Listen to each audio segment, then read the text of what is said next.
Hello guys, welcome to my YouTube channel Knowledge Adda. तो आज मैं आप लोगों को हाइजेनबर्ग का अनिश्चितता सिद्धांत बताने जा रही हूँ, जिसे कहते हैं uncertainty principle of Heisenberg. Unit 1 का टॉपिक है एटॉमिक स्ट्रक्चर से। इसके अलावा अगर आप लोगों को बीएससी से रिलेटेड और भी वीडियोस देखने हैं तो आप मेरे चैनल के प्लेलिस्ट में जाकर के सारे वीडियोस जो है वो चेक कर सकते हैं। तो चलिए हम स्टार्ट करते हैं हाइजेनबर्ग का अनिश्चितता का सिद्धांत। तो आप लोगों ने बोर का परमाणु मॉडल तो पढ़ा ही होगा, जिसमें उन्होंने थ्योरी दिया था कि ये जो परमाणु होते हैं, जो एटम्स होते हैं, उनके बीच में जो है वो न्यूक्लियस प्रेजेंट होते हैं और ये जो इलेक्ट्रॉन होते हैं उसके चारों ओर जो है वो चक्कर लगाते रहते हैं। लेकिन जब हाइजेनबर्ग ने इस पे जब रिसर्च किया, मतलब उन्होंने जब अपना अनिश्चितता का सिद्धांत दिया, तो उन्होंने इसमें यह बताया कि ये जो इलेक्ट्रॉन है, ठीक है, ये जो इलेक्ट्रॉन है उसकी पोजीशन का और उसके मोमेंटम का एक ही समय में सही सही निर्धारण करना जो है वो असंभव है।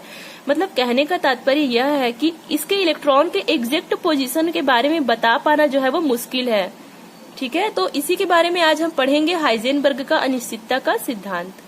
तो चलिए हम अब नोट्स की तरफ आते हैं। तो सबसे पहले हमें लिखना है इसका इंट्रोडक्शन, फिर इसका लिखेंगे डेफिनेशन। ठीक है, तो इंट्रोडक्शन हम लोग देख लेते हैं क्या कहा जा रहा है। इलेक्ट्रॉन की तरंगी प्रकृति के कारण, मतलब वेव नेचर ऑफ इलेक्ट्रॉन। मैंने आप लोगों को स्टार्टिंग में ही बताया था कि जो इलेक्ट्रॉन होते हैं उसमें जो है वो जो इलेक्ट्रॉन होते हैं वो कण के समान भी व्यवहार करते हैं और एक तरंग के समान भी व्यवहार करते हैं। मतलब वो एक पार्टिकल के समान भी बिहेव करते हैं और उसमें जो है वो वेव क्वालिटी भी जो है वो पाया जाता है, मतलब वेव नेचर ऑफ इलेक्ट्रॉन। तो इलेक्ट्रॉन की तरंगी प्रकृति के कारण उनकी सही स्थिति, मतलब सही पोजीशन और मोमेंटम को, मतलब करेक्ट पोजीशन और मोमेंटम को एक साथ निर्धारण करना जो है वो संभव नहीं होता है, जिसे हम कहते हैं हाइजेनबर्ग का अनिश्चितता का सिद्धांत। बोर ने अपने परमाणु मॉडल में क्या बताया था कि जो इलेक्ट्रॉन होते हैं वो न्यूक्लियस के चारों ओर जो है वो चक्कर लगाते रहते हैं। लेकिन जब हाइजेनबर्ग नामक जो साइंटिस्ट थे 1927 में एक थ्योरी का प्रतिपादन किया, जिसे अनिश्चितता का सिद्धांत कहा जाता है। मतलब इस थ्योरी के अकॉर्डिंग उन्होंने यह पाया कि जो इलेक्ट्रॉन होते हैं उनकी करेक्ट पोजीशन, मतलब सही पोजीशन, सही स्थिति और उसके संवेग का एक साथ सही सही निर्धारण करना जो है वो संभव नहीं है। मतलब हम यह नहीं बता सकते कि वो एक्चुअल में वो जो इलेक्ट्रॉन है उसका करेक्ट पोजीशन क्या है और उसका संवेग क्या है। ठीक है, तो इसमें हम यही पढ़ेंगे। देन आगे इसका डेफिनेशन देख लेते हैं। डेफिनेशन भी बहुत ही इजी है। बस आप लोगों को पूरे हाइजेनबर्ग के अनिश्चितता सिद्धांत में बस दो ही चीज याद रखना है कि इलेक्ट्रॉन की सही स्थिति और सही उसके संवेग को एक साथ निर्धारण करना संभव नहीं होता है। मैं आगे आप लोगों को प्रैक्टिकली इसे बताऊंगी। ठीक है, तो यहाँ पे क्या कहा जा रहा है, इलेक्ट्रॉन जैसे गतिमान सूक्ष्म कण। सबसे पहली बात तो जो इलेक्ट्रॉन है वो गतिमान होती है, मतलब पता ही आप लोगों को एक न्यूक्लियस के चारों ओर जो है वो घूमते रहते हैं। ठीक है, मतलब वो गतिमान है। सेकंड चीज वो कि वो बहुत ज्यादा सूक्ष्म है।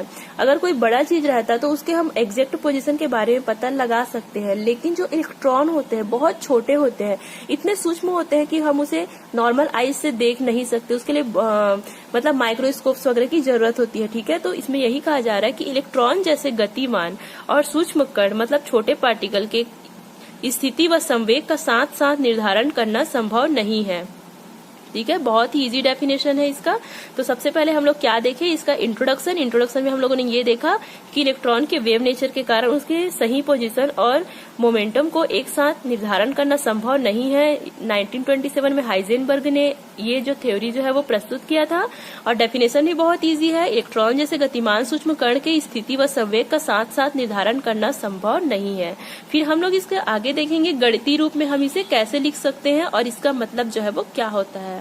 यहाँ पे हम देखते हैं delta x into delta p greater than equal to h upon 4 pi. तो एक एक करके मैं आप लोगों को इसका मतलब बताती हूँ।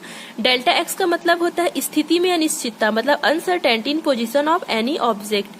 कहने का मतलब ये है कि जैसे कि ये इलेक्ट्रॉन है, हमें पता है कि अपने कक्ष पे चारों ओर जो है वो घूमते रहते हैं। ठीक है, तो आज इसका पोजीशन यहाँ है, कुछ समय बाद इसका पोजीशन हो सकता है यहाँ हो। मतलब कहने का मतलब ये है कि इसकी स्थिति में, मतलब इसकी पोजीशन में अनिश्चितता होगी। इसे हम प्रदर्शित करेंगे डेल्टा एक्स से, मतलब स्थिति में अनिश्चितता।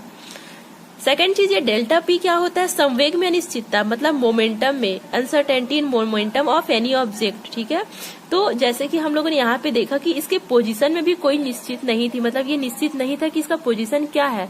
सेम वही है कि इसका मोमेंटम क्या है, वो भी निश्चित नहीं है। तो इसे हम प्रदर्शित करेंगे डेल्टा पी से। एच मतलब होता है प्लांक स्थिरांक, जिसे हम कहते हैं प्लांक कांस्टेंट। एक चीज और सवाल ये उठता है कि आखिर इसकी जो पोजीशन है और इसका जो मोमेंटम है उसे हम एक साथ जो है वो डिटरमाइन क्यों नहीं कर सकते। आखिर कुछ तो ऐसा रीजन होगा कि इसके पोजीशन और मोमेंटम को हम एक साथ डिटरमाइन नहीं कर सकते हैं। तो सबसे पहला रीजन तो मैंने आप लोगों को बताया था, इसके वेव नेचर के कारण। मतलब जो इलेक्ट्रॉन होते हैं उसमें जो है वो तरंगी प्रकृति होती है, ठीक है। मतलब वो वेव की तरह जो है वो मूवमेंट उसमें होते रहता है। सबसे पहला चीज तो ये। सेकेंड चीज ये, जो इलेक्ट्रॉन होते हैं वो इतने छोटे होते हैं, जब तक हम उसमें कोई लाइट नहीं डालेंगे तब तक वो हमें दिखेगा नहीं। मतलब जब तक हम उसे माइक्रोस्कोप से या जब तक उसमें कोई ना कोई ऐसा फोकस नहीं डालेंगे, लाइट जब तक हम उसमें नहीं डालेंगे तब तक हमें इलेक्ट्रॉन नहीं दिखेगा। तो मेन प्रॉब्लम यहीं पे आता है जब हम उसमें कोई भी लाइट या फोकस है। जब मतलब कहने का मतलब ये, जब कोई फोटोन है वो इलेक्ट्रॉन से जब वो टकराता है तो उसकी एग्जैक्ट पोजीशन के बारे में तो हम बता सकते हैं, मतलब एग्जैक्ट पोजीशन के बारे में हमें पता चल जाएगा। लेकिन क्या होता है, ये जो फोटोन होता है उसमें बहुत ज्यादा एनर्जी होता है। जब वो इलेक्ट्रॉन इस फोटोन को ग्रहण करता है, मीन्स इसकी एनर्जी को ग्रहण करता है, तो उसके जो मोमेंटम होते हैं, मतलब जो संवेग होता है, उसमें जो है वो चेंजेस आना स्टार्ट हो जाता है। यही कारण है कि हम इलेक्ट्रॉन के पोजीशन एंड इसके मोमेंटम को एक साथ डिटरमाइन जो है वो नहीं कर सकते। मैं आगे आप लोगों को इसे और अच्छे से एक्सप्लेन करूंगी, ठीक है। तो अब देखते हैं ये जो चिन्ह है, ठीक है, ग्रेटर देन इक्वल टू, इसका मतलब क्या होता है। इसका अर्थ है कि डेल्टा एक्स और डेल्टा पी का जो मान है, उसका जो वैल्यू है वो h/4π से अधिक या बराबर हो सकता है। या तो इसे जो है वो अधिक हो सकता है या इसके बराबर हो सकता है, इसलिए इसे ग्रेटर देन इक्वल टू के चिन्ह में जो है वो लिखा गया है, लेकिन कम नहीं हो सकता है, ठीक है। तो इस फॉर्म में भी हम इसे लिख सकते हैं। तो अब हम आगे देखते हैं इसका प्रैक्टिकली कि ये जो मैंने आप लोगों को बताया इसे हम प्रैक्टिकली देखते हैं, ठीक है। इसका जो प्रायोगिक परीक्षण है जिन्होंने साइंटिस्ट लोगों ने जो किया था उसे हम आगे देखेंगे। तो ये है इसका डायग्राम आपका। प्रकाश के फोटोन के द्वारा इलेक्ट्रॉन के पथ में परिवर्तन, मतलब जो लाइट का जो फोटोन होता है उसके थ्रू कैसे जो इलेक्ट्रॉन है उसके जो पथ है, मतलब उसका जो मार्ग है उसमें कैसे परिवर्तन होता है। अब ये देखिए, इसका जो है वो प्रारंभिक पथ है, मतलब जिसका स्टार्टिंग मार्ग है, ठीक है, स्टार्टिंग प्रारंभिक पथ है, ठीक है। तो जब इस पे फोटोन पड़ता है तो कैसे इसकी स्थिति में जो है वो परिवर्तन हो जाता है, मतलब ये नवीन पथ है, मतलब ये नया रास्ता जो है वो चुन लेता है, ये ऐच्छिक पथ है, ठीक है। तो चलिए हम इसे अच्छे से देख लेते हैं। हाइजेनबर्ग के अनिश्चितता के सिद्धांत को ठीक प्रकार से समझने के लिए कक्षा में घूमते हुए इलेक्ट्रॉन के मोमेंटम तथा पोजीशन की समीक्षा करनी चाहिए। सेकंड चीज ये है कि इस इलेक्ट्रॉन की पोजीशन ज्ञात करने के लिए एक ऐसा विशेष प्रकार का माइक्रोस्कोप होना चाहिए जिसमें इलेक्ट्रॉन जो है वो दिखाई दे सके। तो मैंने आप लोगों को पहले ही बताया था कि जो इलेक्ट्रॉन होते हैं उसे हम माइक्रोस्कोप के बिना जो है वो नहीं देख सकते हैं। तो इसके लिए हमें कोई ऐसा माइक्रोस्कोप चाहिए जिससे जो इलेक्ट्रॉन है वो अच्छे से दिखाई दे सके। कोई भी कण, मतलब कोई भी पार्टिकल तभी दिखाई देता है जब वह अपनी सतह से प्रकाश का परावर्तन करता है। अब इलेक्ट्रॉन इतना छोटा होता है, ये जो पार्टिकल है इतना छोटा होता है, जब तक हम उसमें लाइट नहीं डालेंगे, कहने का मतलब है जब तक ये प्रकाश का परावर्तन नहीं करता अपनी सतह से तब तक वो हमें दिखाई नहीं देगा। तो इसके लिए हमें इलेक्ट्रॉन में लाइट जो है वो डालना ही पड़ेगा। लाइट डाल के ही हम इसे इलेक्ट्रॉन को जो है वो देख सकते हैं।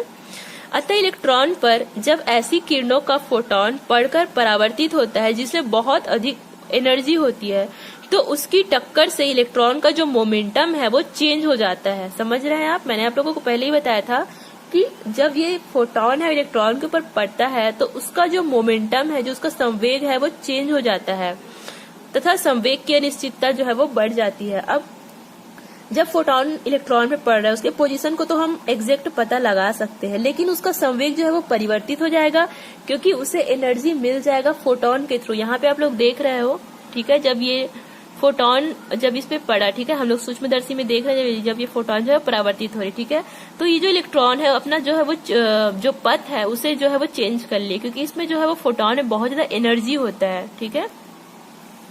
कहने का तात्पर्य यह है कि निश्चित संवेग से घूमते हुए इलेक्ट्रॉन की स्थिति का सही ज्ञान असंभव है। या तो हम इसका संवेग पता लगा सकते हैं या तो हम इसका पोजीशन के बारे में पता लगा सकते हैं, लेकिन दोनों को एक साथ पता लगा पाना इम्पॉसिबल है। तो यही है हाइजेनबर्ग का अनिश्चितता का सिद्धांत। चाहो तो आप ये भी लिख सकते हो या नहीं लिखो तो भी चलेगा। यदि किसी कण की स्थिति को सही रूप में परिकलित करना हो तो डेल्टा एक्स को बहुत सूक्ष्म करना पड़ेगा जिससे डेल्टा पी का मान बढ़ जाएगा।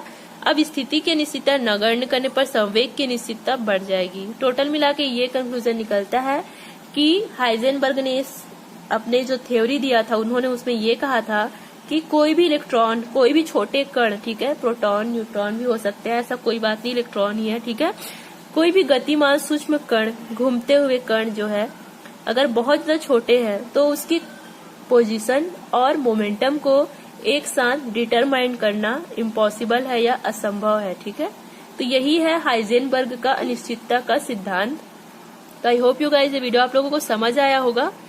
ऐसी वीडियोस के लिए मेरे चैनल को सब्सक्राइब जरूर कीजिए। Thank you so much friends for watching my videos.